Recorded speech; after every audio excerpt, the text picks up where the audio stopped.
আজকে কিন্তু কোনো রকম আমিষ রেসিপি কিন্তু আমি শেয়ার করছি না। আজকে সম্পূর্ণ একটি আলাদা রেসিপি, সেটা হচ্ছে মাশরুম মশলা উইথ বাটার।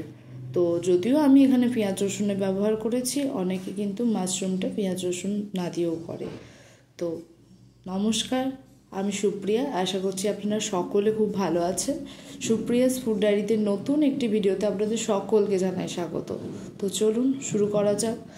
প্রথমেই আমি মাশরুমগুলোকে ভালোভাবে বার করে সেটা একটি বাটির মধ্যে আটা দিয়ে মাখিয়ে নিয়েছি, এবং এই আটাটা এখানে দেওয়ার পর মাখানোর পর আমি ভালোভাবে মাশরুমগুলোকে স্ক্রাব করে নিয়েছি, যাতে মাশরুমের ওপর থেকে কালো ময়লাগুলো উঠে যায়। এরপর ওই আটা এতেই জল দিয়ে ভালোভাবে মিক্সড করে আবারও ধুয়ে নিয়েছি।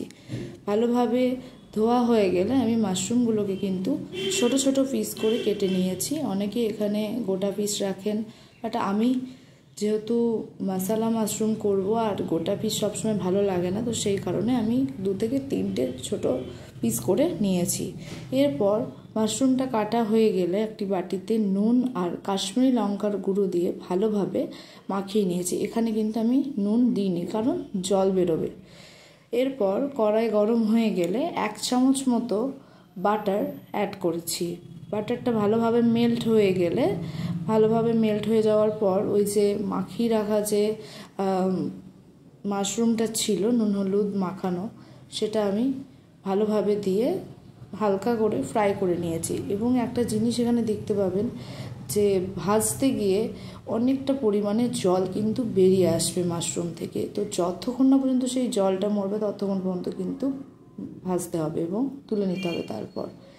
এরপর কড়াইতে তেল গরম করে জিরে, তেজপাতা, শুকনো লঙ্কা ফোড়ন দিয়ে নিয়েছি। এরপর রসুন কুচি অ্যাড করেছি। রসুন কুচি অ্যাড করার পর ভালোভাবে ভেজে নিয়েছি, এবং ভালোভাবে ভাজা হয়ে যাওয়ার পর আমি পেঁয়াজ কুচি এখানে অ্যাড করে নিয়েছি।